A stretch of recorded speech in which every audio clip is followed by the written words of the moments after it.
नमस्कार आप सभी का। आप सबकी परीक्षाएं अब बहुत जल्द ही नज़दीक हैं, यानी कि मुश्किल से 15 दिन बचे हुए हैं आपकी परीक्षा में। अभी भी देख रहे हैं जो माहौल है वो बहुत रंगारंग माहौल चल रहा है। पढ़ाई लिखाई तो होगी ही, अभी तो परीक्षा के 15 दिन बचे हुए हैं, क्या ही मतलब है। लेकिन पढ़ने वाले छात्र पढ़ रहे हैं। कैंपस उतना हलचल कैंपस में नहीं, लेकिन अभी भी कैंपस में बहुत सारी हलचल बनी हुई है। या तो ये बहुत पढ़ लिए होंगे या तो एकदम से नॉन सीरियस ही होंगे, दो ही कारण हो सकते हैं। खैर, उनका आना जाना काम है, क्लासेज अभी चल रही हैं, बच्चे क्लास कर रहे हैं। ये बहुत अच्छी बात है कि अभी भी भीड़ कैंपस में बनी हुई है। असली लड़ाई लेकिन आप अपने उस कमरे में लड़ रहे होंगे, क्योंकि नेपोलियन बोनापार्ट कहता है दुनिया की बड़ी से बड़ी लड़ाइयाँ सेनापति के तंबू में जीती जाती हैं, ना कि मैदान में। तो मैदान तो आपका यूनिवर्सिटी है और तंबू आपका आपका कमरा है, जो 10x12 का कमरा होता है। आप उसमें पढ़ रहे होंगे, यही हम आपसे उम्मीद कर रहे हैं और ये हमारी उम्मीद आप सही कर रहे होंगे। हम गेस्ट पेपर के लिए बहुत परेशान हैं, तो गेस्ट पेपर तो आपको मिलेगा ही, ये मैं आपको वादा कर रहा हूँ। जो भी सब्जेक्ट का हो पाएगा हम देने की पूरी कोशिश करेंगे, ये भी मैं वादा कर रहा हूँ। लेकिन अभी आपको वो नहीं मिलने वाला है। वो परीक्षा के 1 दिन पहले 2 दिन पहले मिलेगा, क्योंकि उसी टाइम पूरा फुल एनर्जी के साथ हम लोग डेडिकेट होकर उस पेपर को बनाते हैं। दूसरी बात यह है कि अभी भी गेस्ट पेपर आपको मिल जाएगा। कहाँ से मिलेगा, इस वीडियो को देखिए। गेस्ट पेपर की शुरुआत मैंने 2 साल पहले की थी, यानी कि ये तीसरा साल रहेगा जिस बार मैं गेस्ट पेपर दूंगा। फर्स्ट ईयर का ही मैं देता हूँ, पिछली बार मैं फर्स्ट ईयर सेकेंड ईयर का दोनों दिया था। तो यूनिवर्सिटी ऑफ इलाहाबाद की जो पेपर का जो पैटर्न होता है वो ऑड इवन पैटर्न पे चलता है। यानी कि जो बच्चे फर्स्ट ईयर का पेपर 2024 में इस बार देंगे, वो 2022 वाला, 2020 वाला और 2018 वाला अगर अच्छे से तैयार कर लेते हैं तो उनका 70 से 80% पेपर उसी से मैच खा जाएगा। एंशिएंट हिस्ट्री जैसे सब्जेक्ट तो पूरे के पूरे वैसे ही आ जाते हैं। हिंदी जैसे सब्जेक्ट भी पूरे के पूरे वैसे आ जाते हैं। लेकिन देखिए, आपको करना क्या है। अभी गेस्ट पेपर तो हम परीक्षा के 1 दिन पहले देंगे, लेकिन अभी जिन बच्चों को थोड़ा सा एक आइडिया चाहिए, यानी कि आपको जो पेपर जो गेस्ट वाला है वो चाहिए, तो जो मैंने वीडियो पिछले साल बनाया था उसको आपको नहीं पढ़ना है।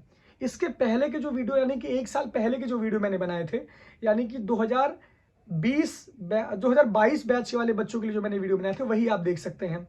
यानी कि अभी आपको जो पिछला गेस्ट पेपर मैंने बनाया था वो नहीं देखना है। उसके पहले मैंने जो गेस्ट पेपर डाला है आपको उसको देखना है, कि यानी 2022 का जो पैटर्न है वही आपको देखना है। आप अनसॉल्व भी अगर उठाएंगे तो जो 2022 के सवाल रहेंगे वो मेरे गेस्ट पेपर से सेम टू सेम भिड़े हुए हैं। बीए के लिए बता रहे हैं। बीएससी के लिए थोड़ा सा मुश्किल होता है, क्योंकि बीएससी का जो गेस होता है वो प्रिंट कर पाना मुश्किल है। लेकिन हमने कुछ कुछ इंपॉर्टेंट पॉइंट उसमें आपको दिए थे जो एकदम पूरा मैच खाया था। इसके साथ साथ बीकॉम का भी मैं इस बार आपको बताने की कोशिश करूंगा। बीकॉम के लिए भी मैं अपने सहयोगी का साथ लूंगा और आपको उससे बताऊंगा। लेकिन जरूरी भैया ये है, गेस्ट पेपर तो मैं सबको देता हूँ एक तरफ से, पेपर आपको भी पता रहता है, क्योंकि गेस्ट वही रिपीटेड पैटर्न आता है। तो मैं बहुत बड़ा ऐसा काम नहीं करता कि आपको मैं संजीवनी बूटी दे देता हूँ। बस आपको ये भरोसा हो जाता है कि हम बताए हैं तो आएगा पेपर में। बहुत बार ऐसा होता है कि सवाल सब नहीं आते, तो उल्टा सीधा हमको भी सुनने को मिलता है। गारंटी तो मैं देता ही नहीं हूँ, और इस फैशन के दौर में गारंटी की बिल्कुल भी इच्छा आप बिल्कुल भी ना करें। पेपर भिड़ेगा नहीं भिड़ेगा वो इसकी मर्जी है। तो लेकिन ज़रूरी है कि हम सारे सिलेबस को अभी कवर करें, अभी हमारे पास समय भी बचा हुआ है। लेकिन मैं बार बार कह रहा हूँ कि बहुत पढ़ने की ज़रूरत है ही नहीं। जितना बोल रहा हूँ उतना पढ़ लीजिए, आपका कल्याण हो जाएगा। बीए के लिए एक्सपर्ट हूँ, बीए के लिए मैं बता रहा हूँ। 2022, 2020, 2018 कोशिश आपको ये करनी है कि पिछले 2-3 सालों से सिलेबस 80% 70% आता था, तो सिलेबस कटा हुआ है। इस बार सिलेबस फुल आएगा। तो कोशिश ये करिएगा, कोविड 2019 से स्टार्ट हुआ था, तो आप 18 वाला पैटर्न पे बहुत विशेष ध्यान रखिएगा। 18 वाले पैटर्न पे आप बहुत जोर रखिएगा। 18 वाला सवाल अच्छे से आप पढ़ लीजिएगा। लेकिन कभी कभी ये होता है कि सवाल बहुत घुमा के आते हैं। कई कई सब्जेक्ट में आप प्रिडिक्ट ही नहीं कर पाते कि गेस क्या आएगा, तो आपको पढ़ना तो सब पड़ेगा। तो गेस पेपर की भरोसे पहली बात तो मत रहिए। वो उन्हीं के लिए रहेगा जो 1 नाइट फाइट वाले बच्चे हैं, कि आखिरी एक रात आप उस पेपर को पढ़ के जाइए जिसमें से 5 से 3-4 सवाल भिड़ जाए, आप उतना कर लीजिए। जो बच्चे टॉप करने वाले हैं, जो बच्चे बहुत अच्छा नंबर पाने वाले हैं, वो इस सब के भरोसे नहीं रहते। और हम लोग भी इसके भरोसे नहीं थे। हमारे समय ना यूट्यूब था, ना कोई भी जानकारी ऐसी थी। तो वही है, जितनी जिसको सुविधा मिल जाती है उतना वो आराम से कंफर्ट जोन में रहता है। अभी भी बच्चे मुझे मिलते हैं, गेस्ट पेपर मिलेगा कि नहीं मिलेगा ये हमसे पूछते हैं।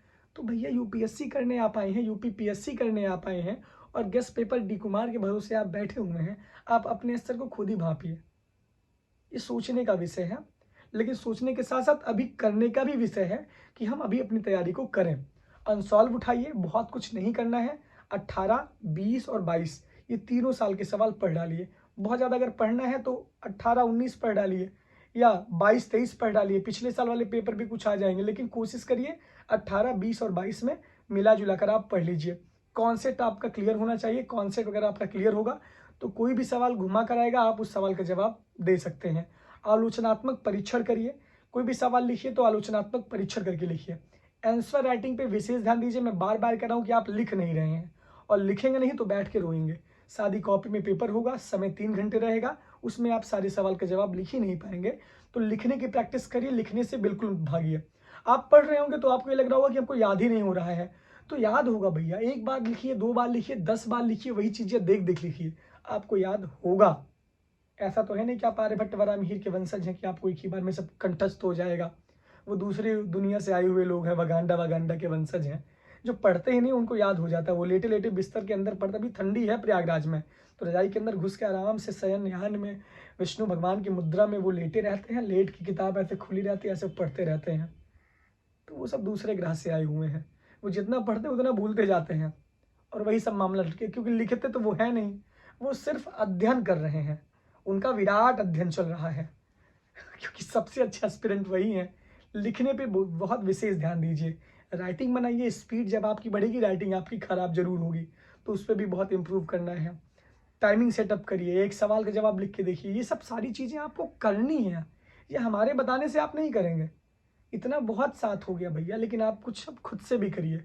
बहुत बहुत धन्यवाद, बहुत बहुत आभार।